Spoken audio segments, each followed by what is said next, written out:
money won is twice as sweet as money earned.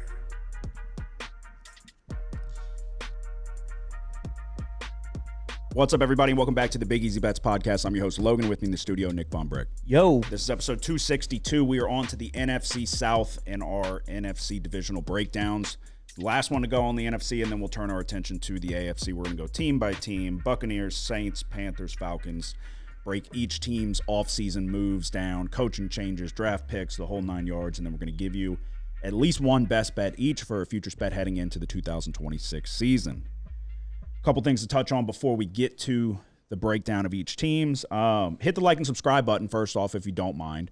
We stumbled into some sports trivia that has been kind of popping off mainly on Instagram, but across all platforms. We're looking at nearly approaching 500,000, 400,000 to 500,000 views on just sitting here in the studio and doing sports trivia. But the internet's biggest takeaway is that you don't know ball. And that is not what I expected to happen, if I'm going to be honest with you. What is your formal statement on the street saying you don't know ball?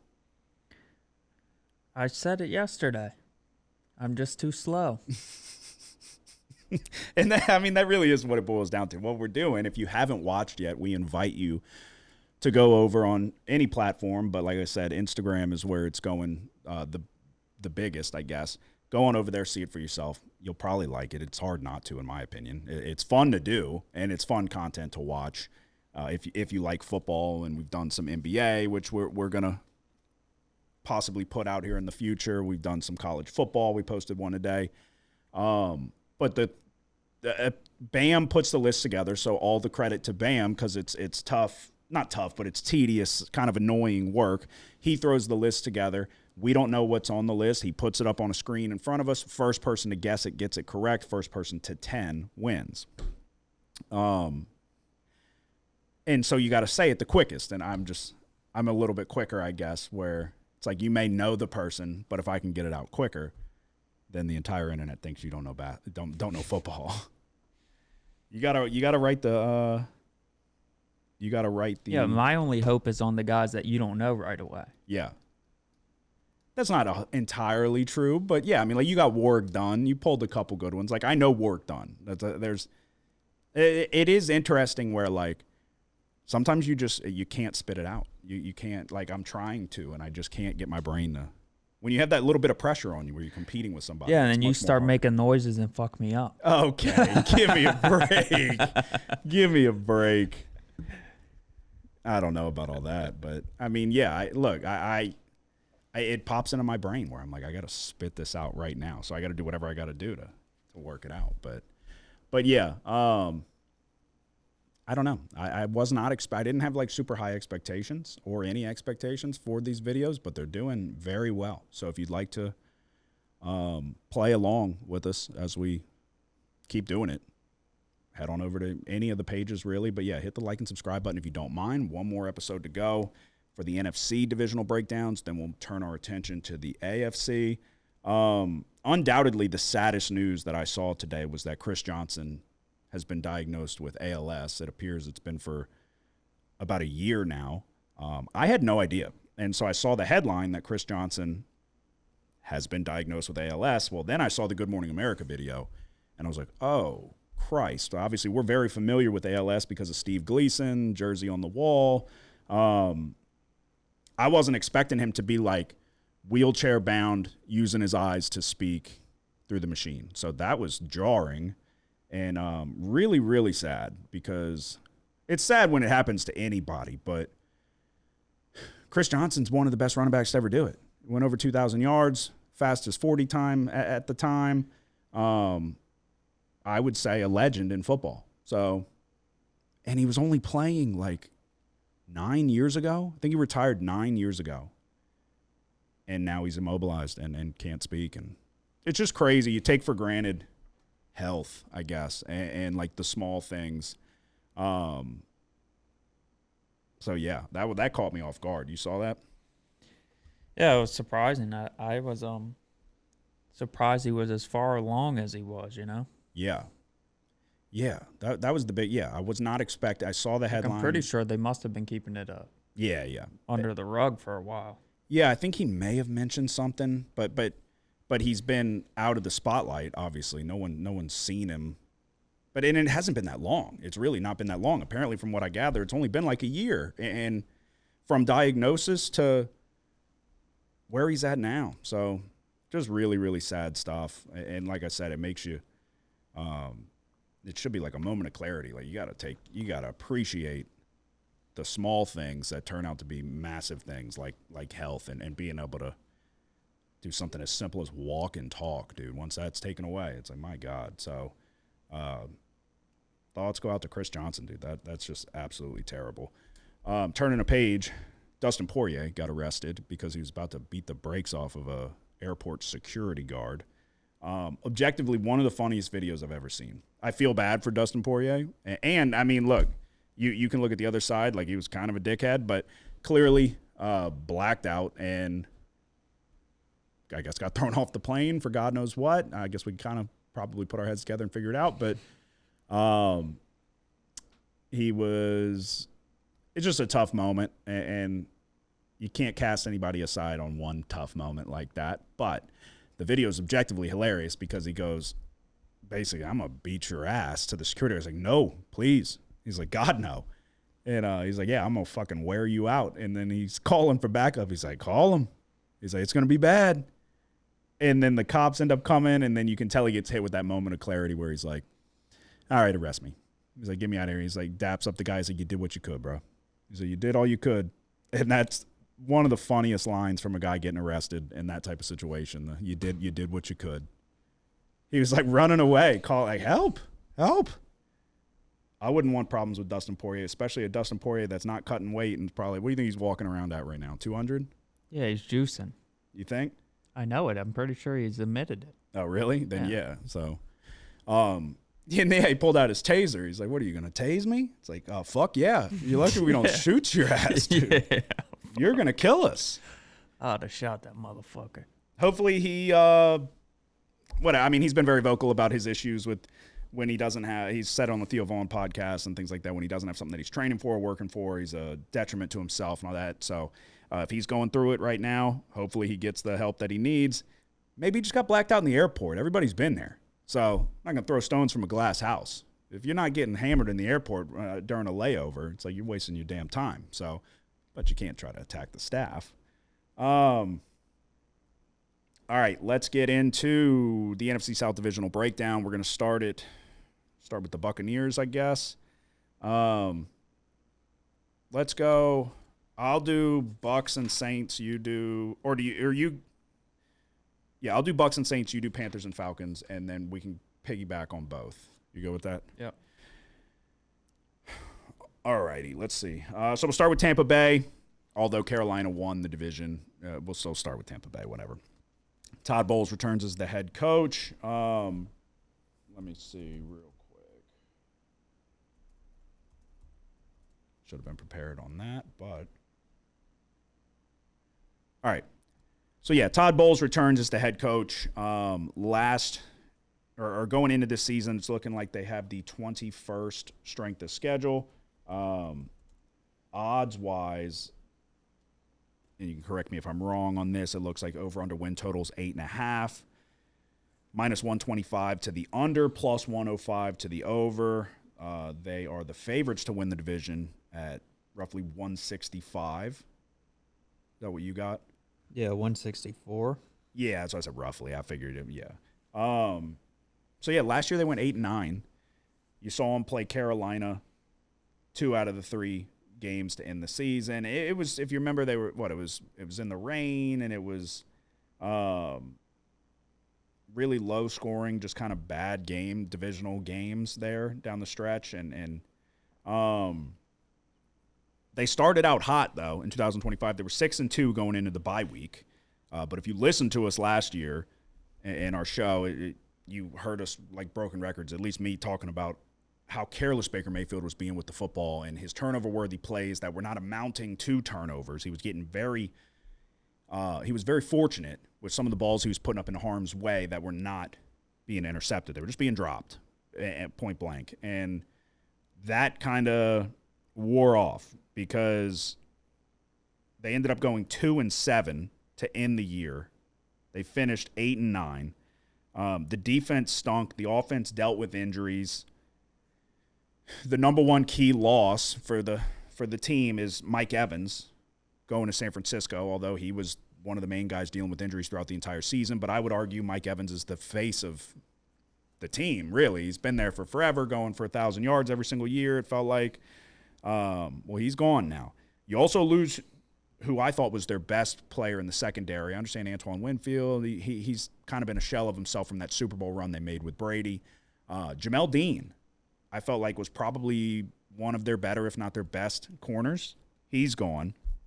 They lose Logan Hall on the defensive line. Some key pickups were Kenneth Gainwell, running back from Pittsburgh. They got Alex Anzalone from Detroit at linebacker. They took Ruben Bain with their first-round pick. They felt like they got a steal there. They felt like Ruben Bain kind of fell into their lap. Ruben Bain's got short arms for what that's worth. So we'll see how he pans out. You think he's going to be good? Yes. Do you really? Yeah. He's got unbelievably short arms. He's going to be good. I think he's going to be incredible. So you agree that they got a steal? Yeah. Do you really? Like if the Saints would have drafted Ruben Bain, I would have been ecstatic. Really? Yeah. What about his arms?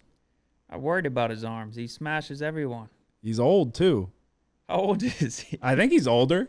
How old? Let's see. Let's look it up. He's 21 years old. Is he? Are you sure? Yeah, he was born in 2004. Okay, let's see. Jesus. Ruben Bain, arm length of 30 7/8 inches. His arm measurements were an intensely discussed topic during the draft process, as this length sits in the first percentile among edge rushers and ranks as one of the shortest marks for a defensive lineman in NFL Combine history. It's not going to be good. His arms are too short. He's got baby arms. It's a serious problem. Yeah, so the offensive line, obviously anchored by Tristan Wirfs, who is a top 5 offensive lineman in the league, in my opinion. But as a unit, they really struggled. They dealt with some injuries there. It was Malawak and Barton, and they had kind of a bit of a revolving door, it felt like. But they didn't do anything to really address the offensive line. It's the same crew coming back. So I don't know. When you look at the moves they made, it really wasn't much. You lose Mike Evans. I think so. You had Emeka Egbuka burst onto the scene to start the year, looking like the best rookie wide receiver. But then as Mike Evans got hurt and Godwin, I think he was coming back from injury, if I remember correctly, and didn't play at the beginning of the year. You could correct me if I'm wrong on that. But it became clear that, okay, Egbuka is not a number 1. He was a good number 2, number 3 option. And when Mike Evans was going down, you saw Egbuka kind of fall back to earth a little bit. It felt like the Baker magic wore off, but maybe going from offensive coordinator Josh Grizzard to Zach Robinson will help. It feels like the same Bucs team as last year, though, but without Mike Evans. You know what I mean? So, I mean, you look at that, the first and second round pick was spent on the defensive side of the ball. They went and got Alex Anzalone. So they needed to make moves over there because that was their biggest issue, was Baker was making heroic plays down the stretch and winning those games at the beginning of the year. But the defense was not able to get stops really at all. So what are your thoughts on the Buccaneers? Bucky Irving was dealing with his injuries throughout the middle of the season, and so he's obviously going to be back healthy. I do like Gainwell. I like the addition of Gainwell and what he brings to the table and the versatility that he has, I guess. But I don't currently have any action on the Buccaneers one way or the other. But it feels like the same team, and it feels like it kind of exactly what I said. It feels like that Baker Mayfield magic wore off, and I don't know if we get back to like what he was doing in the beginning of the year. I think that was just a good run, and then he fell back to earth. What are your thoughts? Yeah, I think the big thing, last year for Tampa Bay was, and we talked about it in the preview last year, was what was the offense going to be like without Liam Cohen calling the plays, and it wasn't that good. Yeah, and everybody tried to pretend like it wasn't a big deal when Liam Cohen left for Jacksonville because he was going to stay, and then he was going to go, and then he was going to stay, and then he left in the middle of the night, and they're like, oh, fuck him, we don't need him.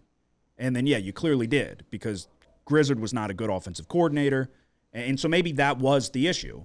They just weren't able to, like the year before that, they were able to mix in the run a lot better. And obviously Bucky Irvin being injured played a big part in that. But also, yeah, like you said, Mike Evans being injured, the offense kind of took a step back after that. And it's like, well, he's not here.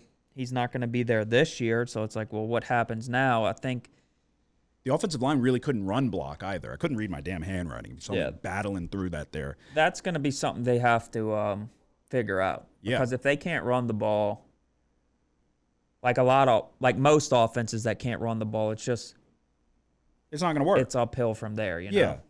And Sean Tucker kind of came on as like a good option when Bucky Irvin was hurt and a power back. I don't know that, like, they like to run Bucky Irvin in between the tackles, but I don't think he's got the frame to do it across an entire season. So I think, as far as I know, they like Sean Tucker. I don't know why you wouldn't. He's a solid enough player. I used to love Sean Tucker at Syracuse, but then you go get Gainwell and like I said, with his versatility, but he's a big body guy. He can run the rock too, but not like, is Bucky Irvin going to stay healthy? Because when he is, he's a fantastic player. But past Bucky Irvin, you don't have like superstar guys. So, yeah, it's kind of like, what's the identity of this offense, I guess? Because I don't think. Where did so Zach Robinson was with the Falcons. Where did he originally come from? Was it the Rams? I think so. So it's going to be probably a McVay style. Yeah, it was the Rams. Offense, which leans on the run a lot, and obviously the Rams are in a little bit different position with the types of players they have. But yeah, I mean, it's going to depend on if they can run the ball, what type of offensive success they have. On the defensive side of the ball, I like what they addressed with Levante David retiring. They addressed the inside linebacker position with Josiah Trotter in the second round, and then Anzalone. It's like that was one of the things that this Tampa Bay defense stood on for so long, was their rush defense. Yeah. And I think Vita Vea might have been dealing with some injuries last year, and when he was in the middle there, they were a much better run defense than when he was not. But well, I think it's also his conditioning. I think that's kind of been the knock on him throughout his entire career, is that he's not conditioned to play like a full game. He can only come in certain packages and a certain number of plays because he gets gassed and he's a liability at that point. So I've just seen I've seen some of the beat writers and fans bitching about it and all of that. Like, he's just not in great shape, you know? Yeah. It's just this division. It's like, okay, out of all the teams, maybe the Buccaneers do have, like, there's a reason they're the favorite. They have, I guess, the most experience at quarterback, and like, it feels like their floor is the highest. It feels like you know what you're going to get, whereas there's question marks with the others. Yeah. The ceiling could be higher with the others, but the floor could also be lower. Would you agree? Yeah. So do you have anything on Tampa? No, I don't have any action on them. I mean, just look at the win totals for all these teams. It's pretty close. Yeah, but none of them are projected to have a winning record. No.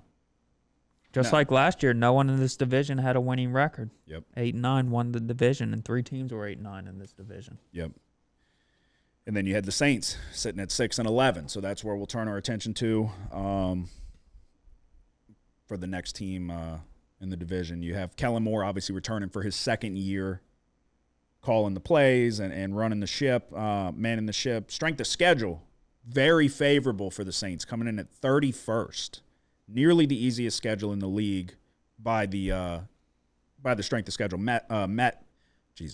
metrics. Over-under wins 7.5, slightly juiced to the over, minus 120, even money to the under. To win the division, the Saints are plus 265. Spencer Rattler won the job to start the year going into 2025, but a 1-7 start saw Tyler Shuck finish the year under center. The Saints did finish on a 4-1 run. Now, fast forward, there's no quarterback battle. Tyler Shuck has the job, and there's a lot of optimism in New Orleans, especially on the offensive side of the ball. And I think that there should be. Shuck showed flashes. He showed the ability with his arm, also with his legs and the mobility that he has. And then you saw the Saints go out and get Travis Etienne, although he wants to be called Travis A-Chain. I can't do it. I'm going to call him Travis Etienne. David Edwards at left guard was one of the highest graded left guards in the league last year. We bring him in free agency from Buffalo. Then you spend your first-round pick on Jordan Tyson. So a lot of emphasis went on the offensive side of the ball because when you feel like you find your guy under center, now you build around him while he's on the rookie deal, and you try to see what you really have. So that's what we're going to do. So I think there should be optimism on the offensive side of the ball. You also went out and got Noah Fant at backup tight end behind Juwan Johnson, who can't catch. Oscar Delp, I have high hopes for. Tight end out of Georgia, took him in the 3rd round. Defensively, I think, is where the worries come in because I did feel like Brandon Staley did a fantastic job with what he had at his disposal last year. But my worry now is that he's going to have less at his disposal. Key losses, the 2 biggest ones, in my opinion, were Demario Davis and Alontae Taylor. Demario Davis had been a mainstay at the middle linebacker position since 2017. One of the best, most consistent linebackers since then. I think he went to the Jets, back where we originally got him from. So now you've got a question mark in the interior there. Pete Werner will be starting. We did go pick up Caden Ellis. We brought him back from Atlanta. But you look in the secondary, like I said, Alontae Taylor is gone. You have a secondary led by with your corners, Kool-Aid McKinstry and Quincy Riley, who I felt like showed flashes and I think has the potential to be a good player. I'm not there on Kool-Aid McKinstry. I don't think he's very good. I understand fans seem to like him. I don't think he's very good. I hope he proves me wrong. At the safety position, you got Justin Reed and Julian Blackman. We're going with Jonas Sanker at the nickelback, it looks like. I just don't know what we're going to do, how we're going to look defensively. It's not all that different, I suppose, but I do think Demario Davis did so much for you on the defensive side of the ball, especially in the run game. Cam Jordan is back, signed a 1-year deal with the Saints, and is returning as he should. Key additions, like I meant, or we already went over that. We did go get, on defense, Christian Miller. We spent a 2nd-round pick on him out of Georgia in the interior of the D-line. Like I said, I was very impressed with Brandon Staley, with what he did in the first year. We were in the mix of the Kayvon Thibodeau news, and would we make a trade for him from the Giants right around, I think it was on draft night, and we ended up not. We pivoted and went with the cheaper route of trying to kick the tires on former first-round pick Tyree Wilson out of Texas Tech, if I remember correctly. So you didn't have to give up a king's ransom for Kayvon Thibodeau, who's a good player, but you can go with a cheaper option and try to see if you can get more out of a first-round talent that hasn't panned out in his career yet, but it's only been a couple years. The biggest question going into the season is Jordan Tyson going to be healthy? He's battling the hamstring injury that we knew of going into draft night when we took him, and he has yet to really participate in any of the offseason work. I would imagine he's going to be okay, and he's going to be good to go, but we'll see. It is a brutal start to the year when you look at the schedule. You got to go on the road to Detroit, and then you follow that up with going on the road to Baltimore. But then after that, things get a little bit easier throughout the season because, like I said, the strength of schedule is 31st, so tough start to the year. But when I look at this, I see 12 winnable games on the schedule. I think every game in the division is winnable. On the road or at home, every game in the division is winnable, in my opinion. You get the Raiders. You get the Vikings at home. You go on the road to play the Giants, but then you have Pittsburgh. I think that's the France game. But you have the Browns. You have the Cardinals. I think there's a lot of winnable games. I understand. Call it a homer pick, whatever you want. I'm going to go over 7.5 wins with the Saints. I think when you find your guy at quarterback, I really believe in Kellen Moore and what he's able to do on the offensive side and with play calling and putting people in the right positions, although there was a couple head-scratching incidents last season. I think there's a lot to be hopeful with. And offensively, the moves that we made, obviously a big question mark is what are we going to do with Alvin Kamara? Does he come back? I hope so. I think we're kind of disrespecting the franchise's leading rusher. I think on a lighter workload, in more efficient spots. He's still a very capable running back and a dynamic player. He's not what he was, but we don't need him to be that anymore because you went out and you got Travis Etienne.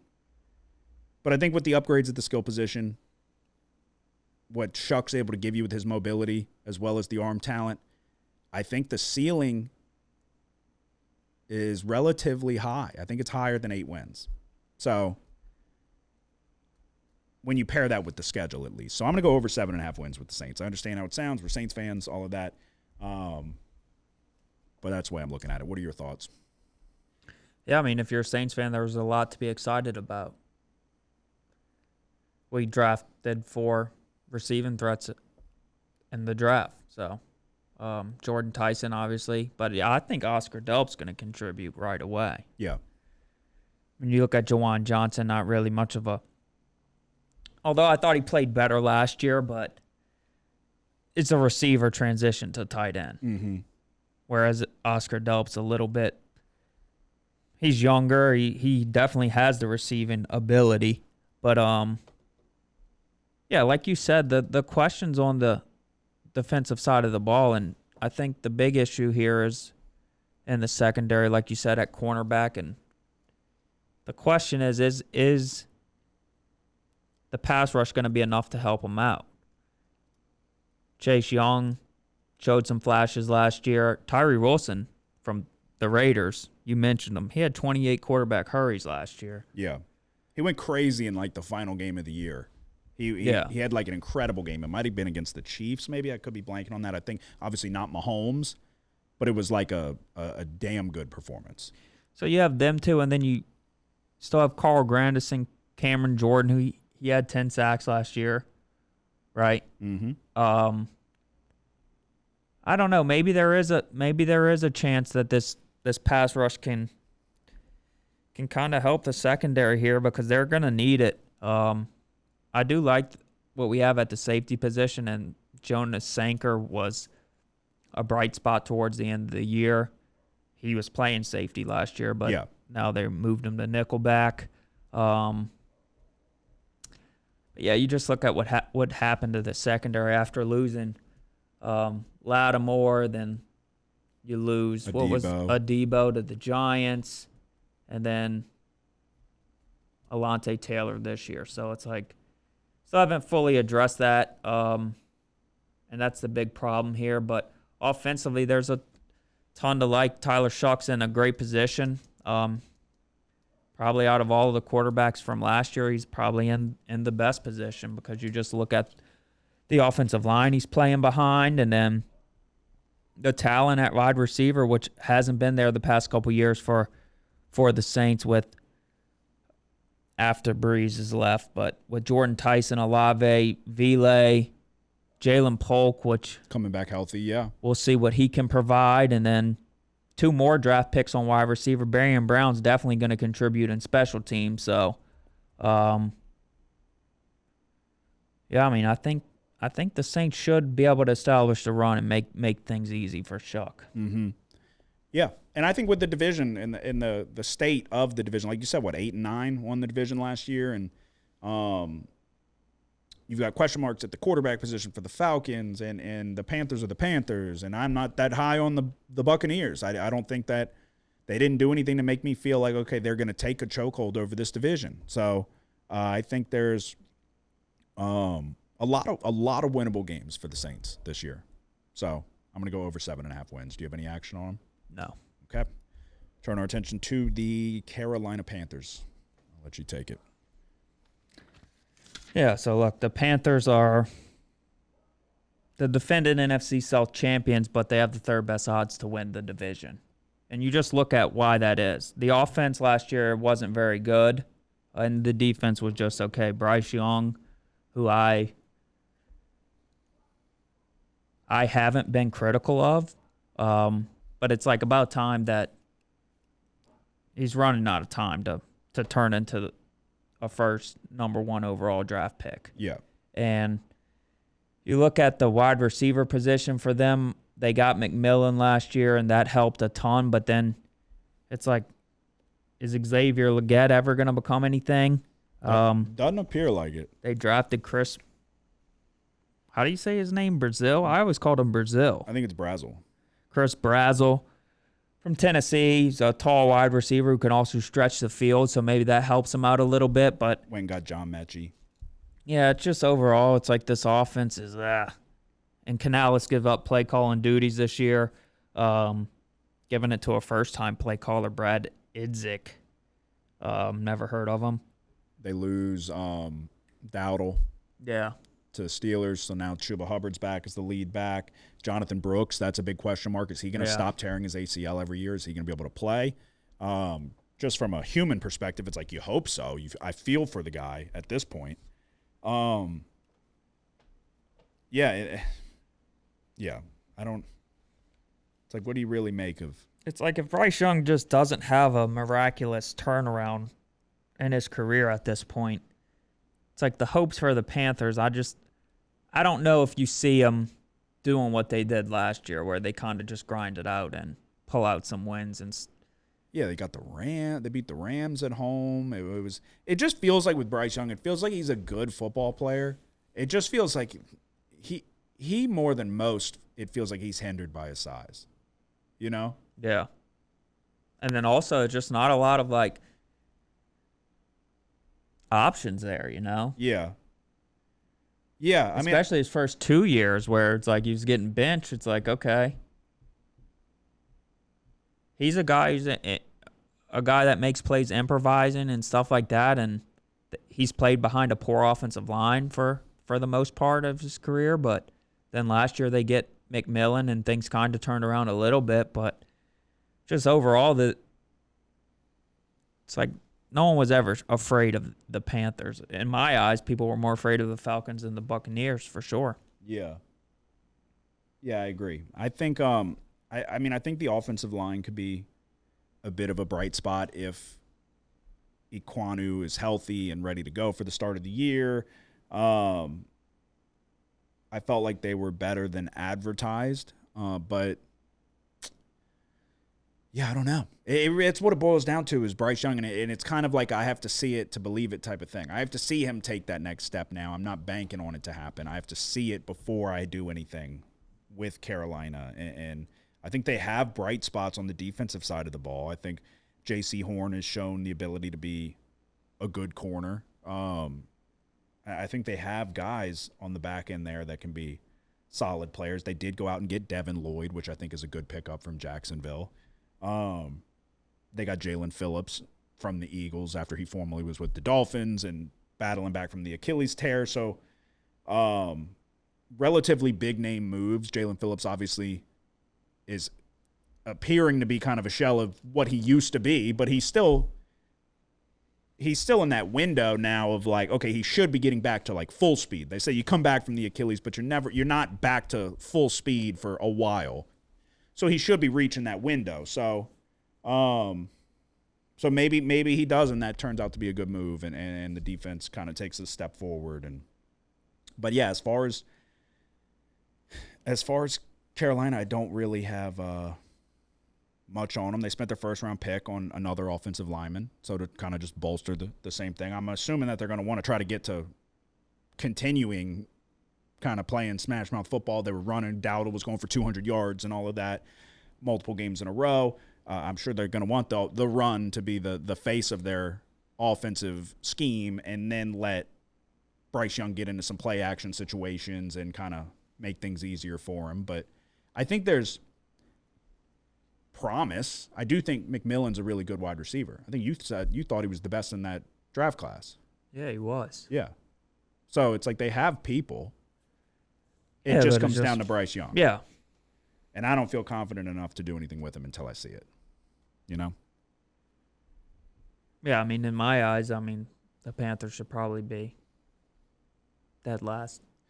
Yeah, because that brings us to one of the more intriguing teams in the division, if not the league.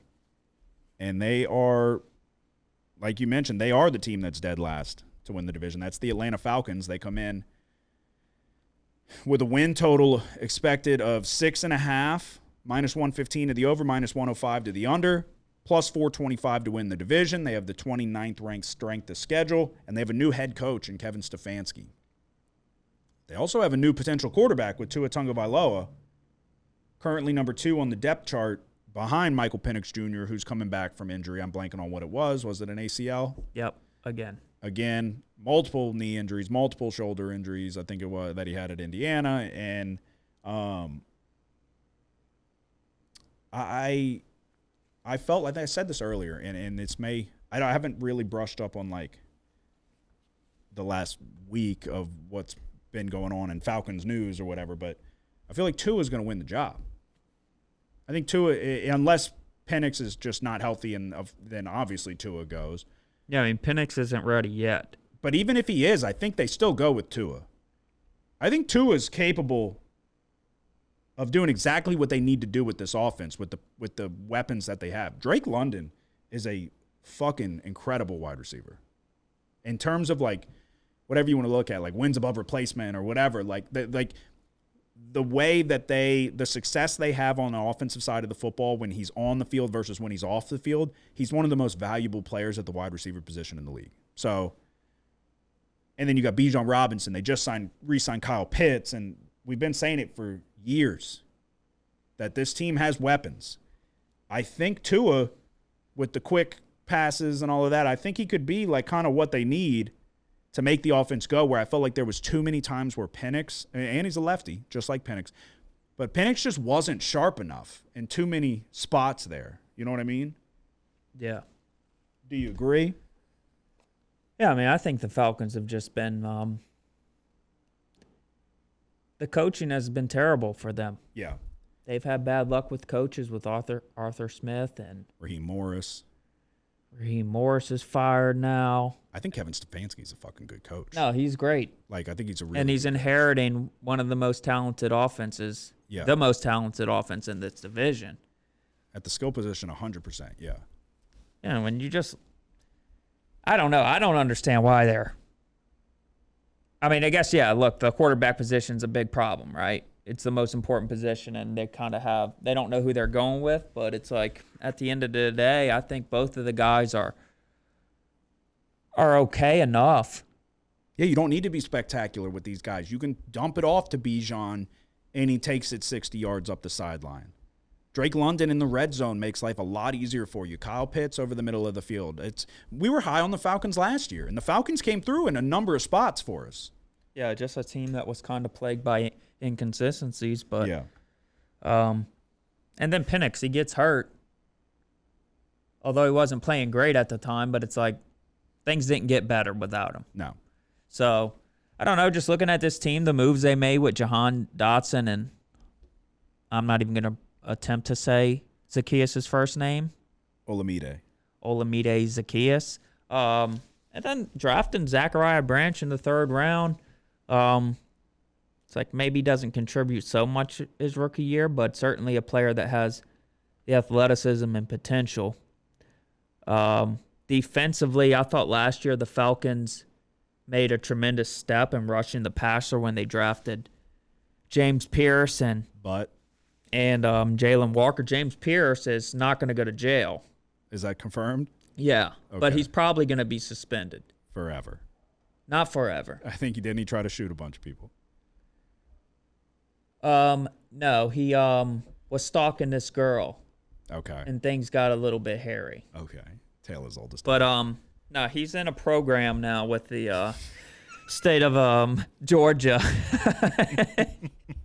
And so, what do you long think? as he can pass drug tests and not and stay away from this girl for 1 year, the charges will be dropped. Are you serious? Yes. Oh my God. I thought it was like some really serious shit. No, the videos were like pretty damning. I thought his career was over. Okay. Yeah, I thought so too. Okay.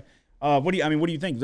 Like 4 games is normally a pretty significant suspension. Yeah, I mean, I wouldn't be surprised this guy's spending half the season. Okay. I can't remember exactly what happened in the video, but yeah, he was crying. Yeah, it was and the police were trying to get him, and it just wasn't going very smooth at all. Yeah, he was not. Yeah. Okay. But yeah, so that's a tough hit for them. Yeah. It's damn first round pick. Yeah, and he had a great rookie season. Yeah. I can't remember how many sacks he had, but You got goddamn Terrion Arnold for the Lions. It's like, bro, just stop doing stupid shit. Stop holding people at gunpoint over a damn Airbnb and just go make millions of dollars, please. They interrogated him. It's crazy. Yeah, they said they were pistol whipping civilians. Yeah, because wasn't those guys going to do them some business? So they tried to get back at them or something? I don't know. Anyways, who knows? It's hard to wrap your head around it. Yeah. But defensively, I think they're a solid enough unit. I agree. I don't think that they should be the bottom of the barrel in this division. And I think that if you want to, I would consider Falcons over 6.5 wins. Obviously, there's the question marks at the quarterback position. Most important position, is Penix healthy or not? Does Tua go? Does Tua get knocked out again and paralyzed? But obviously, we hope not. But with the weapons on the offensive side of the ball, I think it makes life easy for whoever's under center. The offensive line's a solid unit, and then they've got guys on the defensive side. I like Xavier Watts. A.J. Terrell has kind of taken a step forward and is in that borderline upper echelon of cornerbacks. They went out and got his brother in the second round out of Clemson. So they still got Jesse Bates. You got Jalen Walker at outside linebacker. They have talent on the defensive side of the ball. yeah, they went and got Azeez Ojulari from Philadelphia, who dealt with a hamstring injury for most of last year. Harold Perkins is a guy that you can not trust in pass protection. Yeah, but put him at coverage. Yeah, put him on the edge. Yeah. With James Pierce,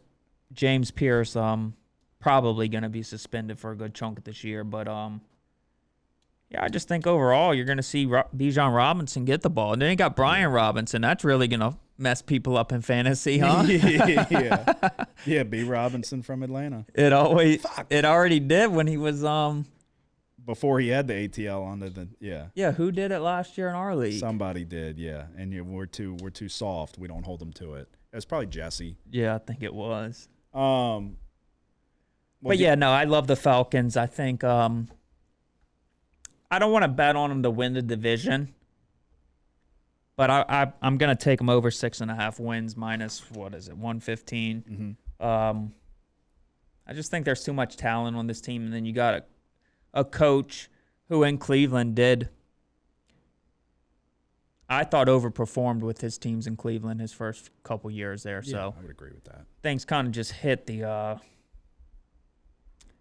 train came off the tracks there at the end, and it wasn't his fault at all. Yeah. No, I agree. I think Stefanski's a really good coach. I think he's a multiple-time coach of the year for good reason, and for him to kind of fall into your lap as Atlanta, that's pretty damn good. So, yeah, I would agree with you over 6.5. I think I'm higher on Atlanta than the books are. So to recap, I'm taking the Saints over 7.5 wins minus 120. Nick is going to take the Falcons over 6.5 wins minus 115.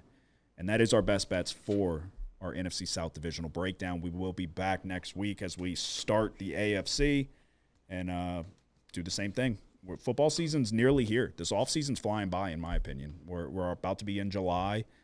Next thing you know, we'll be in Vegas. We'll be back entering into the contest, and we will have football back on the TV. So episode 262 is in the books. Do you have anything to say before we go? Nope. Hit the like and subscribe button if you don't mind. We appreciate you. Again, we are in the sports trivia game, so you can follow along with us over on Instagram, TikTok, YouTube, you name it. Easy to find. Y'all have a good one. Good luck.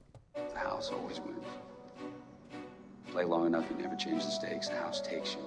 Unless, when that perfect hand comes along, you bet big, and then you take the house. Been practicing this, could you? A little bit. Did I rush it? Felt like I rushed. That was good. I liked it.